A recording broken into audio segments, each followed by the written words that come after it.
इंदौर के जिंसी हाट मैदान और आसपास के मल्हारगंज इतवारिया बाजार क्षेत्र में पाइपलाइन व स्मार्ट सिटी परियोजनाओं के लिए खुदाई के बाद गड्ढे भरने में लापरवाही के मामले सामने आते रहे हैं। इसी के चलते फिर एक मामला सामने आया है, जिसमें कल रात भी एक बैटरी रिक्शा पलटी खा गया, जिससे 2 महिलाएं और एक बच्ची घायल हो गई।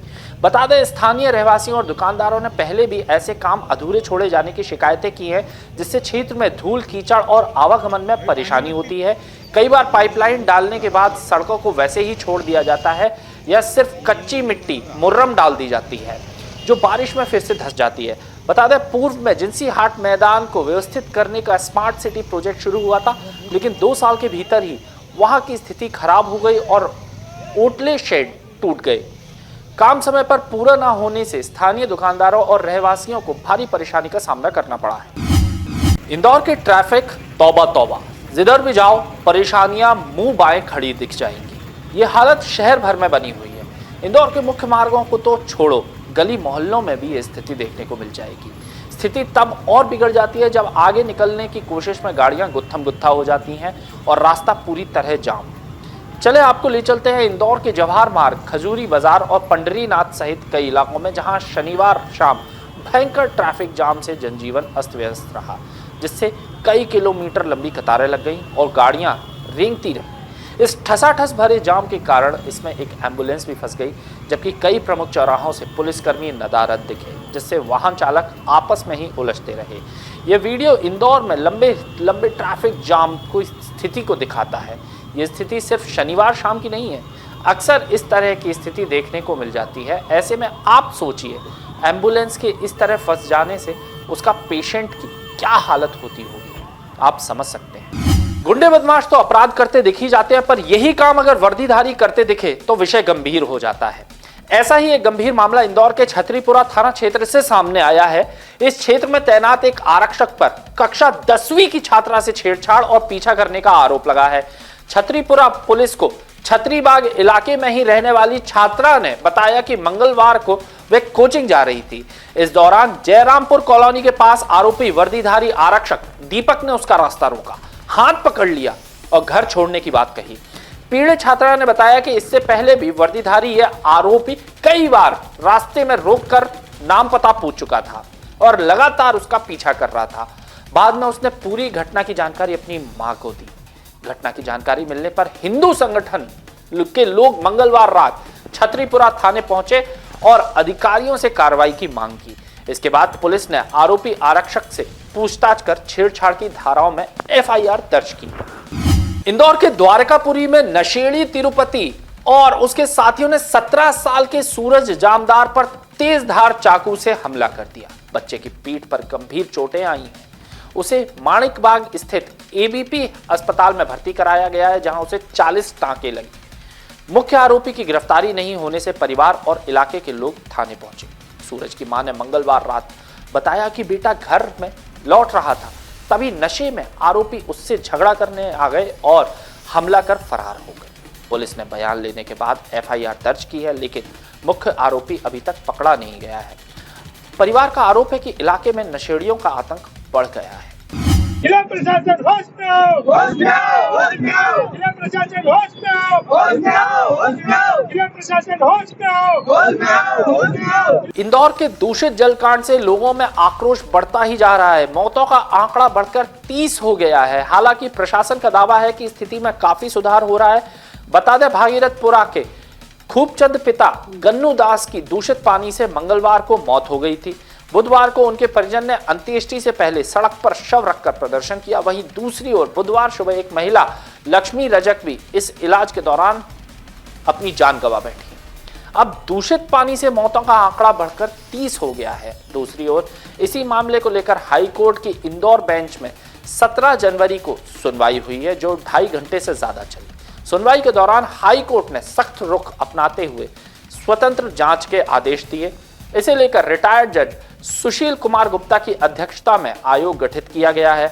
आयोग 4 सप्ताह में रिपोर्ट देगा। कोर्ट ने प्रशासन की कार्यप्रणाली पर भी सवाल उठाए हैं। बता दें, दूषित पेयजल से हुई मौतों के विरोध में मध्य प्रदेश युवा कांग्रेस आज बुधवार को इंदौर से जन अधिकार न्याय पद यात्रा की शुरुआत करेगी, जो 5 फरवरी तक इंदौर जिले के सभी विधानसभा क्षेत्रों में निकाली जाएगी। इसके बाद इसे चरणबद्ध तरीके से प्रदेश के अन्य जिलों तक विस्तारित किया जाएगा। इंदौर के आजाद नगर थाना क्षेत्र के तहत हुसैनी चौक निवासी सैयद आकिब अली के घर मंगलवार को चोरी हो गई। चोर सोने चांदी के आभूषण ले गए। आकिब ने इसकी रिपोर्ट दर्ज कराते हुए परिचित शानू उर्फ शहनवाज पुत्र नासिर खान पर संदेह जताया है। पुलिस पूछताछ में आरोपी शानू ने अपने जुर्म कबूल कर लिए हैं। बता दें कि आकिब और उसकी पत्नी मकान में ताला लगाकर शादी में गए थे। लौटे तो पूरा घर अस्त व्यस्त मिला। वहीं एडिशनल डीसीपी ने बताया कि आरोपी शानू को गिरफ्तार कर लाखों रुपए के सोने चांदी के गहने बरामद किए गए हैं।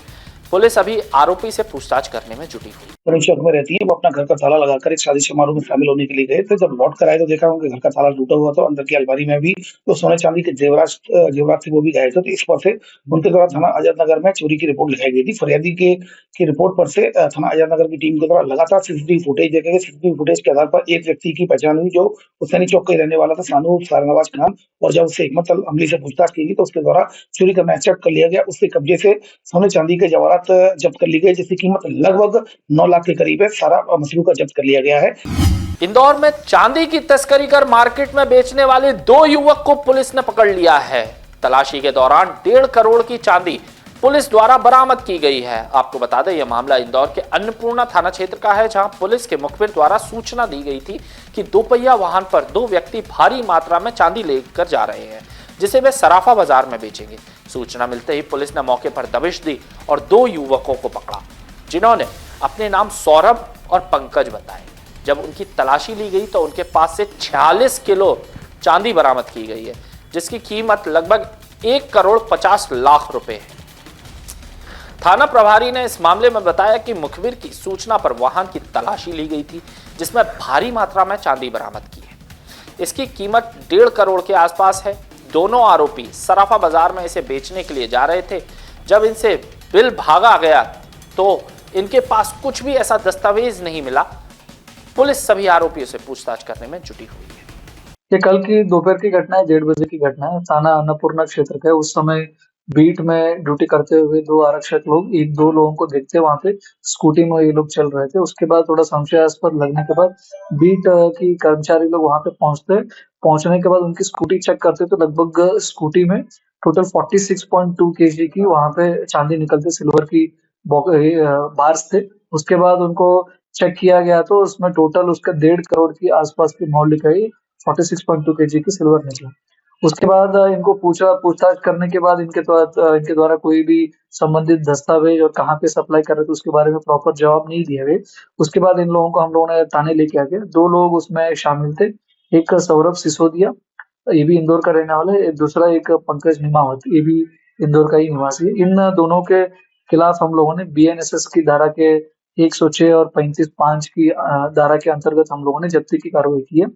और इसकी मौल्य ज्यादा होने की वजह से हम लोगों ने संबंधित इनकम टैक्स के ऑफिसर्स और GST के ऑफिसर्स को भी हम लोगों ने अवगत किए। इंदौर में कलेक्टर और स्वास्थ्य अधिकारियों की बैठक संपन्न हुई, जिसमें कुष्ठ उन्मूलन कार्यक्रम और स्पर्श कुष्ठ जागरूकता पखवाड़ा पर चर्चा की गई। बैठक में मुख्य चिकित्सा एवं स्वास्थ्य अधिकारी, इंदौर जिला स्वास्थ्य समिति के सदस्य और राष्ट्रीय स्वास्थ्य मिशन के अधिकारी उपस्थित रहे। बैठक के दौरान कुष्ठ रोग की रोकथाम और उपचार के लिए चलाए जा रहे कार्यक्रमों की समीक्षा की गई। अधिकारियों ने बताया कि कुष्ठ रोग के प्रति जागरूकता बढ़ाने के लिए स्पर्श कुष्ठ जागरूकता पखवाड़ा मनाया जा रहा है, जिसमें लोगों को कुष्ठ रोग के लक्षण, उपचार और रोकथाम के बारे में जानकारी दी जा रही है।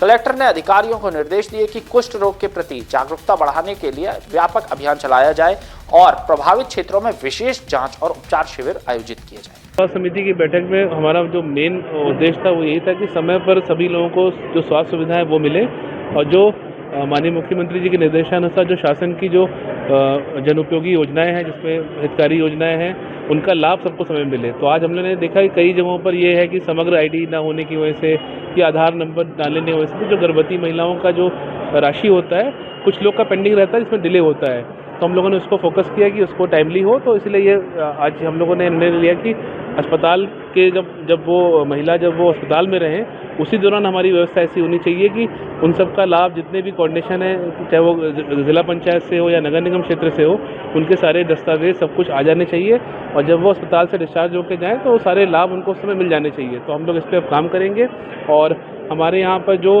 एएनसी होती है, एएनसी जाँचें होती हैं, वो समय पर हो, सभी महिलाओं की एएनसी जाँच हो, सभी लोग सुरक्षित प्रसव हो और हम लोग इस पर अब काम कर रहे हैं। ये संख्या कम हो रही है लेकिन अभी भी हम लोग इस पर और काम करने की आवश्यकता है। तो इन्हीं सब विषयों में बात हुई है। इंदौर में यूथ कांग्रेस द्वारा जन अधिकार न्याय यात्रा आज राजवाड़ी से आरंभ की गई है, जिसका समापन शंकर बाग में होगा। इस यात्रा में कांग्रेस की 4 मांगों हैं, जिनमें कैबिनेट मंत्री कैलाश विजयवर्गीय और महापौर पुष्पमित्र भार्गव के इस्तीफे की मांग शामिल है। इसके अलावा भागीरथपुरा में दूषित पानी से हुई मौतों के लिए मुआवजा देने की मांग भी की जा रही है। यूथ कांग्रेस के कार्यकर्ताओं का आरोप है कि सरकार ने भागीरथपुरा की घटना को लेकर कोई गंभीरता नहीं दिखाई है, इसलिए उन्हें मजबूरन सड़कों पर उतरना पड़ा है। इस यात्रा में यूथ कांग्रेस के कार्यकर्ता और समर्थक बड़ी संख्या में शामिल हैं, जो सरकार विरोधी नारे लगा रहे हैं और अपनी मांगों को लेकर प्रदर्शन कर रहे हैं। 28 लोगों की जानें भागीरथपुरा में गई। उन परिवारों के लिए अब इंदौर में जागृत हो गई जनता, उनको जगाने के लिए यूथ कांग्रेस ये यात्रा निकाल रही है। यात्रा 9 दिन चलेगी, लगभग 9 विधानसभाओं में जाएगी। 3 नंबर में मां हिल्या की प्रतिमा को माल्यार्पण करके इसकी शुरुआत हुई है। यहाँ से मोतीबले से निकलेगी और छावनी चौराहे से शंकर बाग पर इसका समापन होगा। पिछले कुछ दिनों में हमने देखा कि किस प्रकार से भागीरथपुरा के अंदर सरकार द्वारा हत्याएं की गई। 28 लोग गंदा पानी पी करके मर गए। बड़े दुखद का विषय है और इसी को लेकर के यूथ कांग्रेस पहले दिन से इसकी आवाज उठाते आई है और मांग करते आई है कि सारे पीड़ित परिवारों को, जो जिनके यहाँ मृत्यु हुई है, उनको 1-1 करोड़ रुपए मुआवजा और उनके घर परिवारों का इलाज फ्री और उनको उनके घर परिवार के लोगों को जो समय का नुकसान हुआ और जो आर्थिक नुकसान हुआ उसकी भरपाई